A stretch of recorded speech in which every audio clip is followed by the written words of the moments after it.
pembahasan kami yaitu model pembelajaran klasikal yang berdasarkan saya sebagai Jai dan teman saya.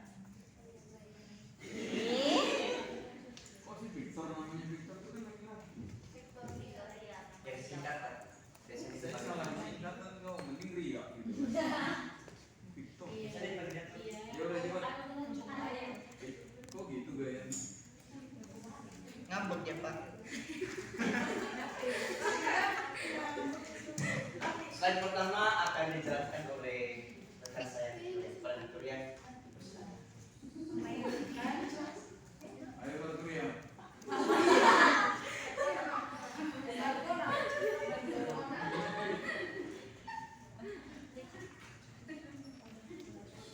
Menurut para ADM kita di satu mengatakan bahwa istilah klasikal bisa dijadikan sebagai secara klasik atau kondisi yang sudah lama terjadi, bisa juga diartikan sebagai bersifat di kelas.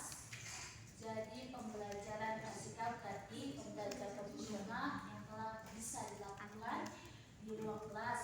Model-model pembelajaran ini memandang siswa berkemampuan tidak berbeda sehingga mereka mendapatkan pelajaran dengan secara bersama melalui sama di satu kelas sekaligus.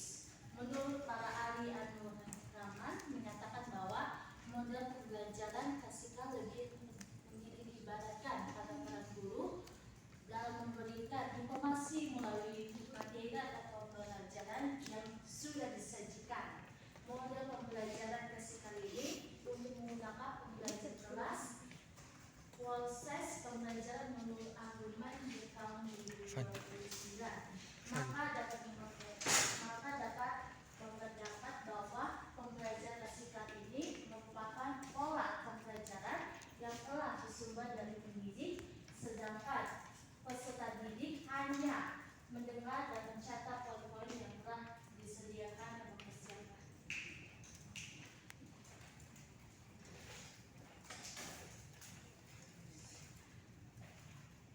Ciri-ciri model pembelajaran klasikal yaitu sebagai berikut. Yang pertama, guru sebagai sumber utama atau pengetahuan. Yang kedua, pembelajaran pasif. Yang ketiga, kepatuhan dan pengawasan ketat. Yang keempat, pengukuran hasil dalam tes atau ujian. Fokus dalam pengetahuan. Baru ketergantungan pada materi cetak. Oke, sedikit saya highlight dari penjelasan pertama, saya akan melanjutkannya. Jadi model pembelajaran klasikal yang kami bahas itu disampaikan oleh Elman dan kawan-kawan 2001 mengemukakan bahwa istilah klasikal biasa diartikan sebagai secara klasik atau kondisi yang sudah lama terjadi. Artinya itu pembelajaran yang umum gitu, udah biasa diterapkan dalam sekolah-sekolah ataupun dalam pembelajaran-pembelajaran. Nah, juga dapat diartikan sebagai bersifat kelas, artinya pembelajaran ini di dalam suatu kelas gitu. Nah, jadi pembelajaran klasikal berarti pembelajaran konvensional yang biasa dilakukan di kelas. Model pembelajaran ini memandang siswa berkemampuan tidak berbeda sehingga mereka mendapat pelajaran secara bersama dengan cara yang sama dalam satu kelas. Jadi pembelajaran klasikal ini adalah pembelajaran konvensional. Konvensional itu bersifat umum gitu. Nah, dengan pembelajaran ini memandang dalam satu kelas itu sama. Apa yang dipelajari, sesuatu yang diajarkan oleh guru ataupun di dalam kelas diikuti oleh semua peserta didik. Nah gitu, jadi itu namanya, jadi tidak memandang atau tidak membeda-bedakan siswa. Nah, menurut Aunur Rahman menyatakan bahwa model pembelajaran klasikal lebih menitikberatkan pada peran guru dalam memberikan informasi melalui materi pelajaran yang disajikan. Model pembelajaran klasikal menggunakan pembelajaran kelas dalam proses pembelajaran. Jadi menurut Aunur Rahman ini, pembelajaran dengan model klasikal itu kepada peran guru gitu, yang menjadi sumber dari segala sesuatu yang akan diajarkan gitu. Nah, maka dapat dimengerti bahwa pembelajaran klasikal merupakan pola pembelajaran yang bersumber dari pendidik, sedangkan peserta didik hanya mendengar dan mencatat poin-poin yang telah dipersiapkan oleh pendidik. Jadi dapat dimengerti bahwa model pembelajaran klasikal ini adalah guru sudah menyiapkan materi dan diajarkan, kemudian peserta didiknya hanya mendengar dan mencatat poin-poin yang sudah akan disediakan oleh guru, misalkan poin beberapa poin, dan itu yang menjadi catatan mereka untuk dipelajari ulang. Selanjutnya, bagaimana ciri model pembelajaran klasikal ini? Yang pertama adalah guru sebagai sumber utama pengetahuan. Sudah jelas tadi saya ulang-ulang jelaskan bahwa yang menjadi pemeran utama adalah guru sebagai sumber pengetahuan. Kemudian pembelajaran yang pasif. Nah, model pembelajaran klasikal ini cirinya pembelajaran pasif. Artinya pasif itu yang lebih bergerak dalam pembelajaran adalah guru. Jadi tugas mahasiswa atau siswanya itu hanya mempertanggungjawabkan apa yang akan disampaikan oleh guru gitu. Jadi mencatat, mendengarkan, kayak gitu. Kemudian kepatuhan dan pengawasan yang ketat. Jadi dengan model ini semua dapat diatur gitu. Dalam satu kelas kan semuanya di satu kelas gitu. Kemudian pengukuran hasil dengan tes dan ujian. Nah, jadi dengan model ini siswa dapat diketahui sebagaimana kemampuannya dalam menangkap apa yang disampaikan guru dengan pengukuran hasil, dengan ujian, ulangan, mungkin dengan tugas. Jadi begitu. Kemudian fokus pada pengetahuan faktual. Nah, jadi cirinya yang ke 1, 2, 3, 4 ini fokus pada pengetahuan yang faktual. Faktual artinya yang biasa gitu, yang dasar. Ibaratnya kayak gelas itu baru diisi gitu. Jadi begitu sistem model ini. Jadi hal-hal yang mendasar, hal-hal yang fundamental itu yang diajarkan melalui model ini. Nah, ketergantungan pada materi cetak. Jadi model ini bergantung pada buku-buku yang sudah terbit, gitu. Buku-buku yang sudah ada itu diambilnya baru dijelaskan dulu. Nah, apa yang menjadi kelebihannya? Kelebihan dari model klasikal ini, yang pertama struktur pembelajarannya jelas. Jadi apa yang akan diajarkan dalam satu hari itu sudah disusun gitu. Jadi tidak boleh lari dari apa yang sudah disediakan. Jadi terstruktur gitu, disusun. Kemudian pengajaran dasar dan pengetahuan faktual seperti yang tadi. Penggunaan materi visual dan alat bantu gitu dalam alat bantu pengajaran. Jadi maksudnya itu penggunaan materi visual itu udah ada buku. Jadi buku-bukunya seperti di sekolah kami itu buku-bukunya sudah ada, tinggal dibagikan gitu. Kemudian kalau guru menjelaskan itu mungkin dia pakai alat peraga tradisional ataupun berupa PPT atau PowerPoint, di dalamnya ada beberapa isi mata pelajaran. Kemudian pengulangan materi. Ya, pengulangan materi ini seperti tadi tugas. Kemudian evaluasi kemajuan dan kontrol kelas. Nah, apa sih yang menjadi kelemahannya dari model pembelajaran klasikal ini?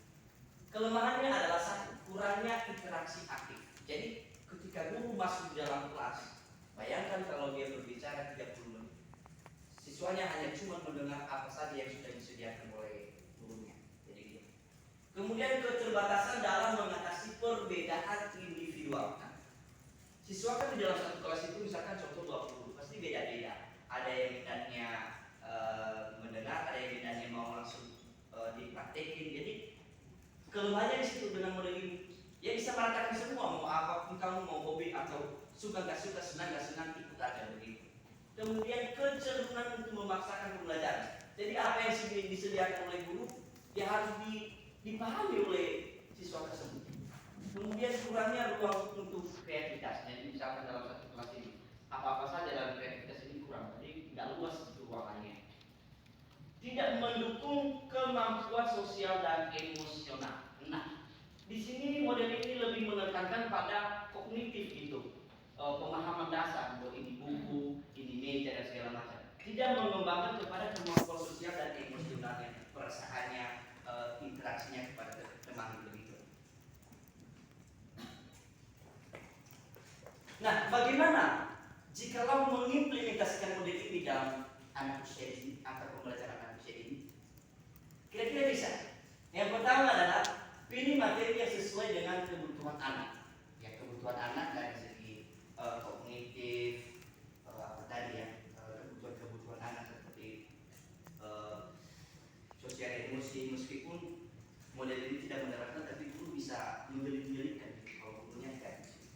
Kemudian gunakan bahasa yang sederhana, ya bahasa yang sederhana memang harus dimodifikasi jika ada pelajaran harus dimodifikasi dengan bahasa sederhana karena menyangkut pengetahuan atau pemahaman anak ini itu masih minim gitu. Kemudian aktifkan siswa dalam proses belajar. Gunakan alat bantu dalam pengajaran, kreatif dalam pengajaran, berikan umpan balik. Nah, umpan balik begini jikalau guru bertanya salah atau benar yang dijawab oleh siswa harus diberikan reward atau hadiah. Yang hadiahnya bukan hanya benda-benda atau makanan.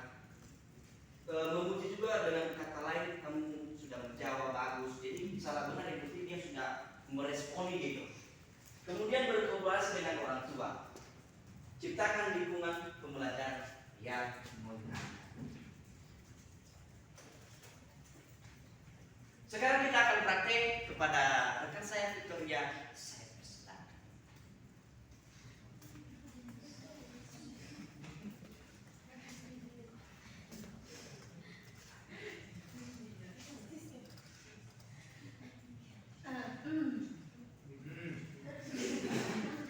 Salam adik-adik semua. Salam adik-adik semua.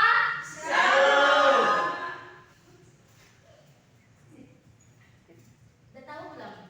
Kita belajar tentang menggunakan jari. Siapa yang udah tahu jari jempol, jari tunjuk, jari manis?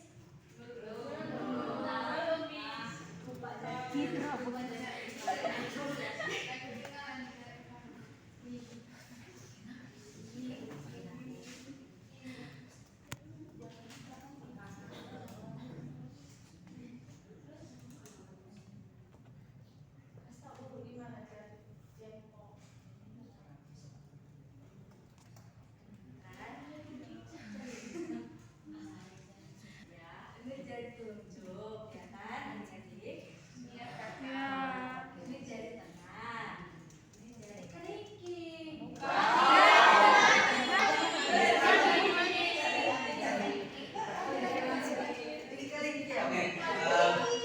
saya akan sempurnakan. Jadi praktek pembelajaran klasikal jika dalam pembelajaran nanti ini itu seperti gambaran besarnya tadi seperti yang diajarkan oleh rekan saya itu ya. Jadi siswa datang, guru datang misalkan dalam kelas seperti ini berapa orang, 20.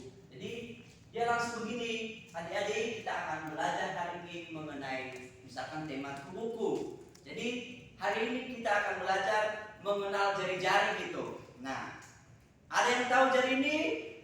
Nah, jadi dia mengatakan begini, jari ini adik-adik, kalau yang ini itu namanya jempol. Kemudian yang ini namanya telunjuk.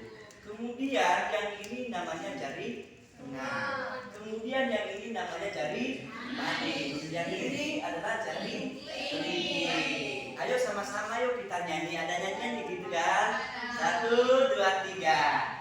Jari jempol, jari telunjuk, jari tengah yang panjang, jari manis pakai cincin, jari kelingking ku sayang. Apa lagi? Ku berhitung 1, 2, 3, 4 dan 5. Lipat tangan, tutup mata, mari kita berdoa. Tutup matanya ikuti kakak. Tuhan, kami mau belajar hari ini. Berkati kami. Amin. Karena anak usia ini jika kita sudah menghitung tuh. Nah, jadi adik-adik ini angka 1. Kemudian ini angka 2. Kemudian ini angka 3. Kemudian ini maaf ya, satu lagi. 4, 5. Satu ya. Nah, jadi jari sebelah kiri kakak berapa?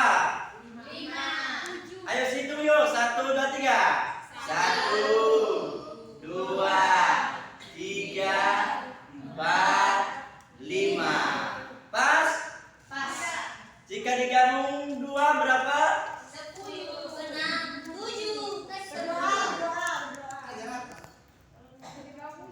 Ayo sama-sama menghitung lagi.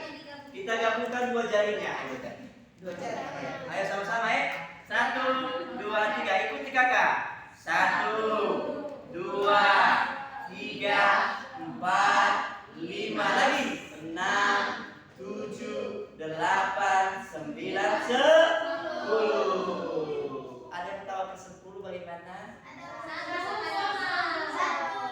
Siapa berani menulis? Ayo. Ayo kakak pikir. Kakak pikir bagaimana kakak?